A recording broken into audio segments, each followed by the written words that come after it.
Episode 19 of the Consistency Podcast is here. My name is Stephen Glosser, and I wanted to comment on the crazy argument this past week on the Kirk Minahan show involving Blind Mike and Mick.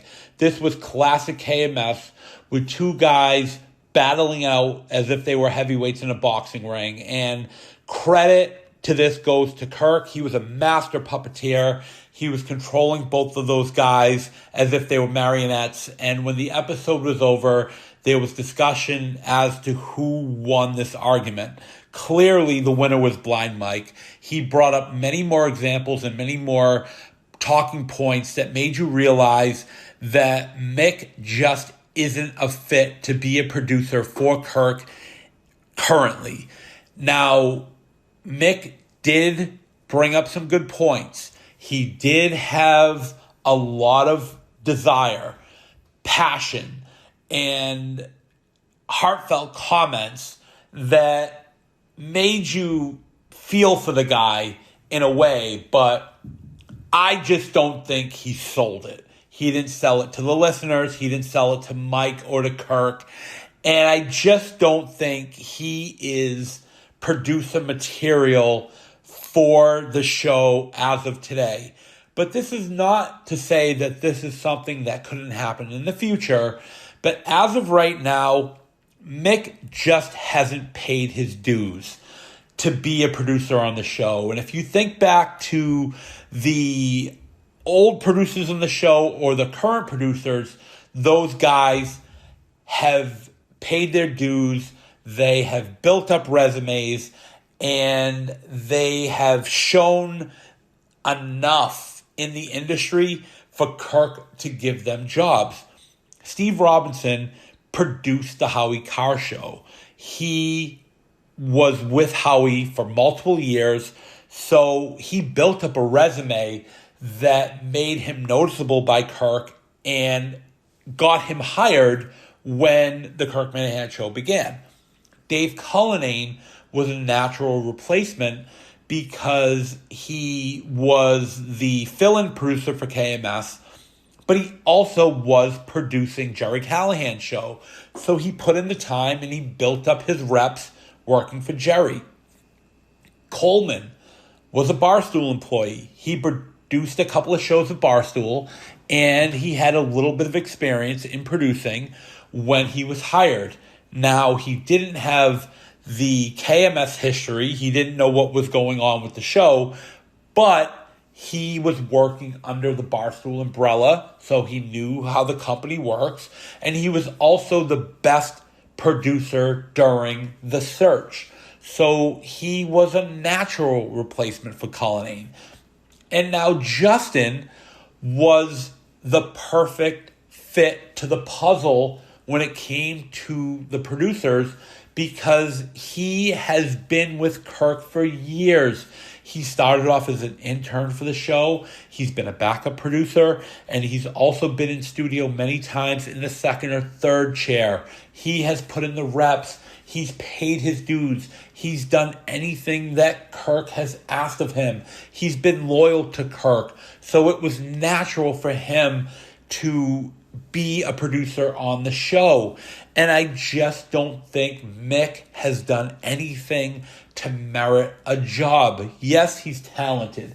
Yes, he does a good job of creating content. He's funny, but he just hasn't put in the reps.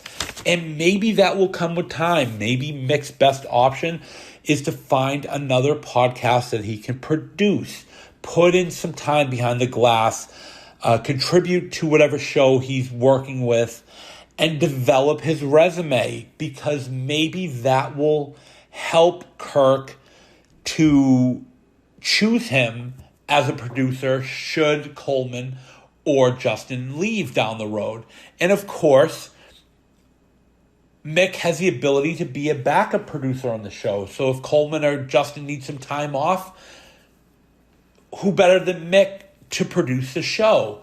So he does still have that door open for him to be part of the show, but it's going to take more time. And I hope that he has the patience to wait it out. And I also hope that Mick is a little bit more grateful and appreciative of the opportunity, because right now he just seems to be entitled and he's looking for things to be handed to him without being appreciative of that.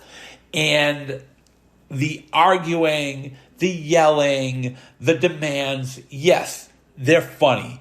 Part of the content and part of what makes you root for Mick is that he is crazy in that way, that he thinks things could just be handed to him. But I don't think that he's respecting Kirk like he should, and he should be grateful of every opportunity that's given to him.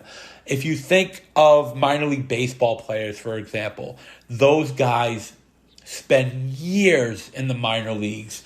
They have to grind on a yearly basis to get even a sniff of Major League Baseball in some cases. They're playing single A ball, double A, triple A for very little money, getting by on the per diem, being put up in very cheap motels. Most of their games they have to travel by bus. Some of these guys have second jobs just to pay the bills. So it's not first class. It's not a great atmosphere to be in.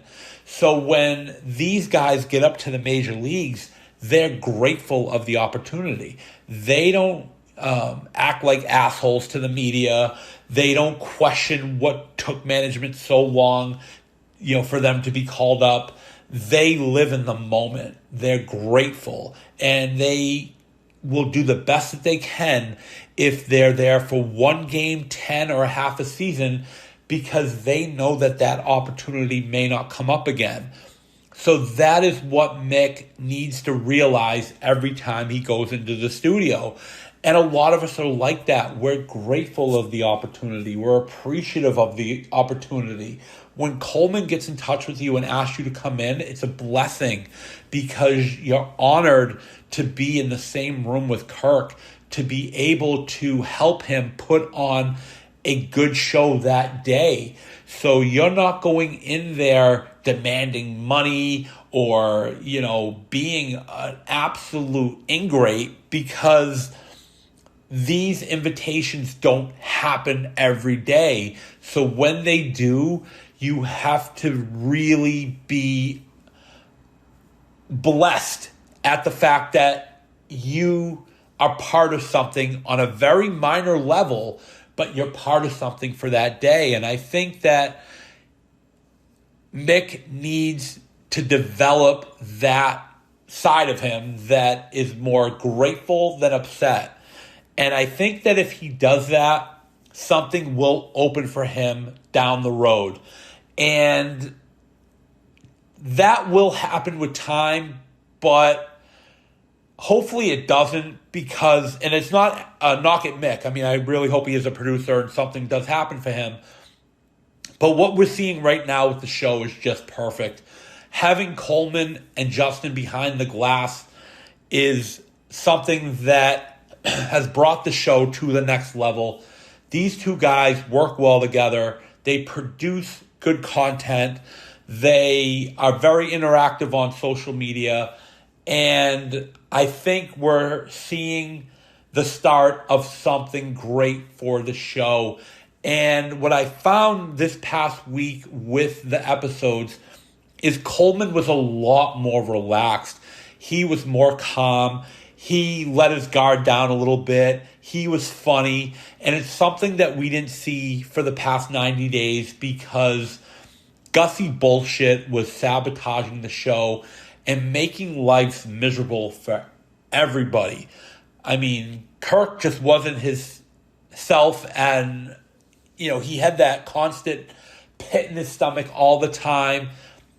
And I think Coleman was really getting stressed because he spent a lot of time, dealing with Gus, the excuse making, the bullshit, the defending of their work and their actions with Kirk. And it was getting tiresome. And I don't think, Coleman was enjoying himself as much as he is now. So having Justin behind the glass makes things so much more comfortable for everybody because Justin's reliable, he's loyal, he's talented, he knows what he's doing, and it's going to make for a better show going forward. So I'm really looking forward to what's in store in 2024 with KMS. I think that this show is going to be bigger and better than any years that we've listened to previously. And I think we're at the start of, something magical, with these guys. And I'm also looking forward to the live show coming up in March. This was something that, I've been wanting to do for a while, which is attend the show. Everybody who I've talked to said that, seeing a live performance of KMS is something that is memorable, and Kirk is one of the best performers in America. So definitely looking forward to that. I think it's going to be an epic performance, and can't wait. And I'm also looking forward to next week for the episodes and to see who's in studio, and hopefully there'll be a lot to comment about in episode 20. And as I close, I know there's been some chatter about the Consistency podcast and the path going forward now that my rival Gussie Bullshit isn't around as much, or probably won't be around going forward. And there is no way I'm stopping the Consistency podcast. There are, definitely a lot of things to talk about going forward, and I'm excited for what's to come. So I know there was topic of discussion on the main show on Mike and the Minifans and on the KMS Rundown if, the Consistency podcast is going to dissolve. But I got news for you all. You know what? I'm not leaving. I'm not leaving. I'm not fucking leaving!